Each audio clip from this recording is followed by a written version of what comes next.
Hey, what's up, what's up, what's up, what's up, what's up? A gracious good morning to you good people. It's your girl KB. You know what I do and you know why I do it. It is Tuesday morning. It is May 6th and it is 3:35 in the a.m. I'm going to hit my paperwork in a few minutes, but I had to do one more video today to highlight, like the way I said that, highlight certain situations that are going down. The Orange Menace is hosting a fundraising dinner, and he's charging people $1.5 million to attend that part. And the caption says, it raises ethics concerns. That should have been a concern way before the man got into office, when he refused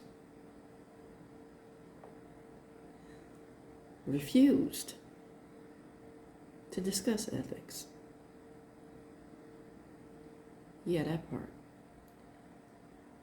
That should have been a concern during the first round in office, when the taxes were an issue, because it was a web of lies. That somehow got dropped.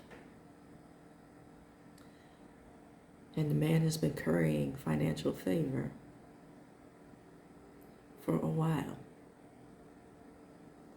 But nobody seems to want to look at that for fear of reprisal. You know? And to really drive the point home, the man, and an elected official, mind you,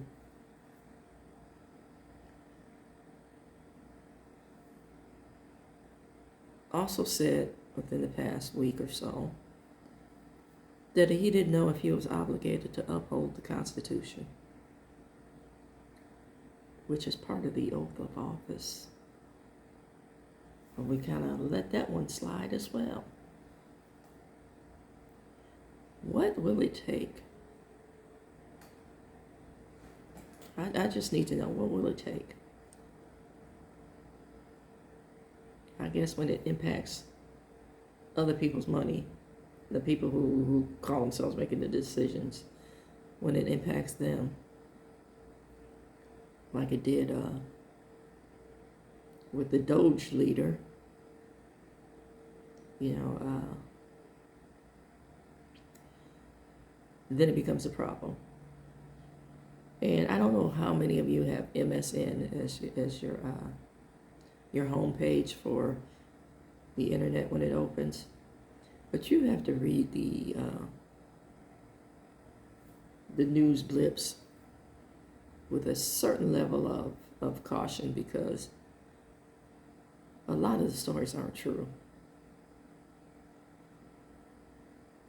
Yeah, I'm learning more and more as I learn more and more about the underhanded movements of government.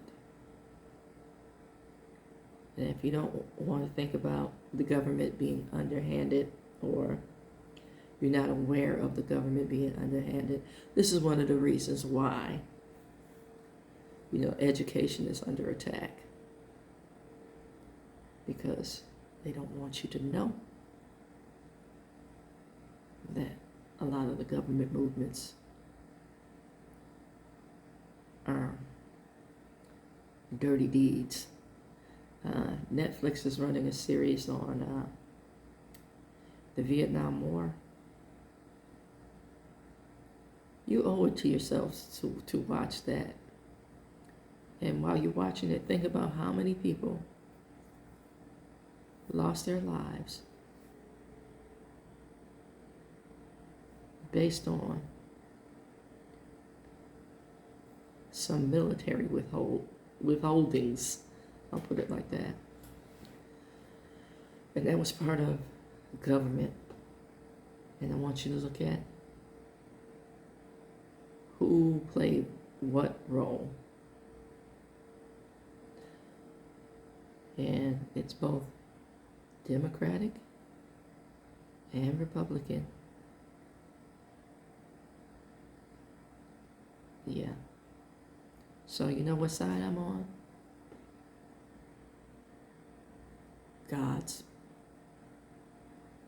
truth. Yeah, that part. Now the second thing I want to highlight was I came across a story on MSN where two lovely individuals were discussing the Met Gala. Now the whole point of the Met Gala,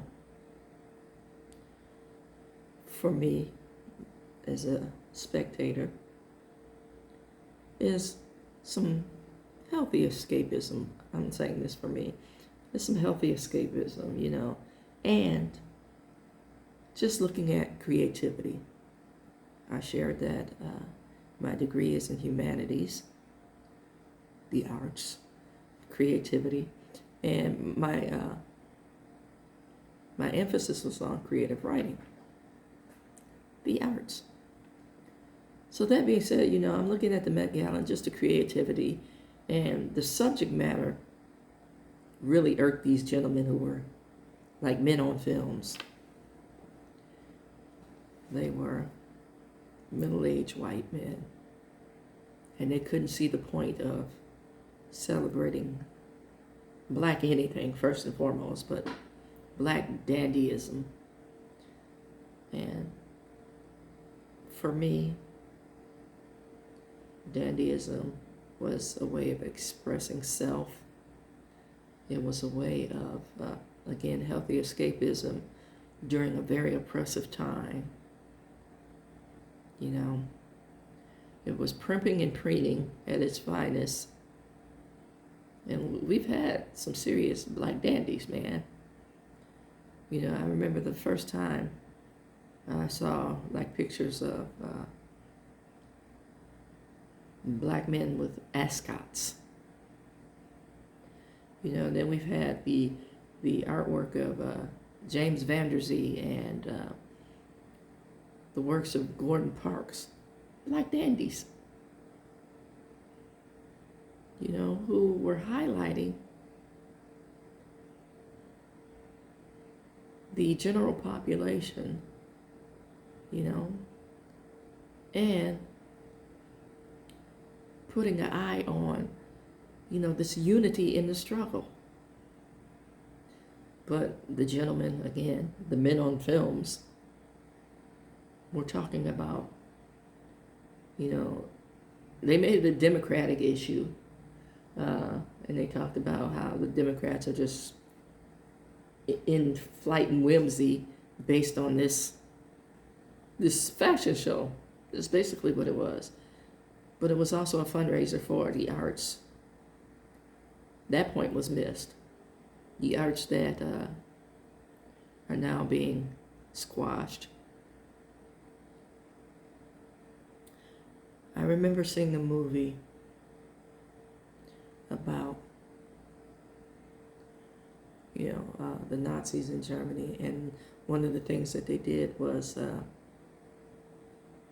go after the arts. And the movie was Swing Kids. You need to see that as well, because music was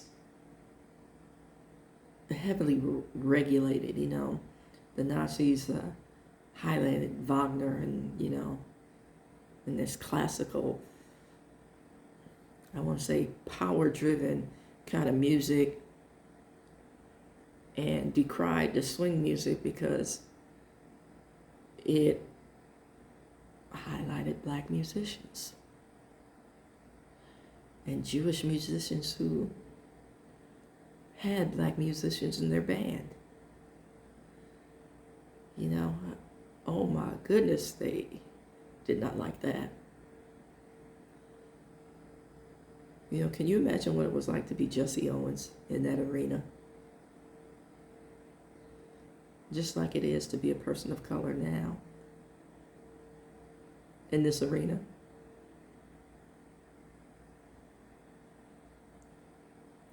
And last but not least, my observation for this morning was thinking about the mass deportations and tearing families apart,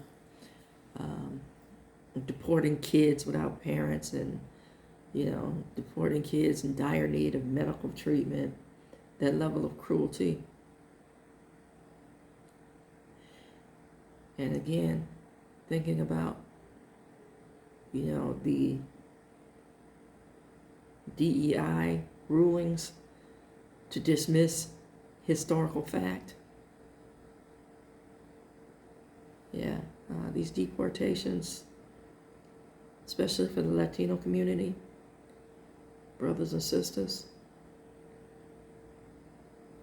you are now looking into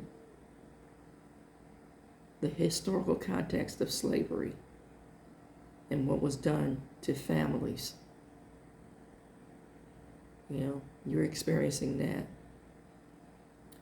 And you're looking at, the historical context of the Holocaust and what was done to families and the history of that.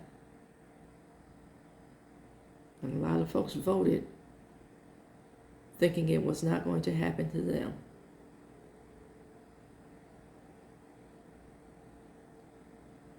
We are reliving history. And we have a point of reference. But they're trying to take it from the minds and the education of future generations so they can rev up what they're doing now. And by they, I mean that 1%.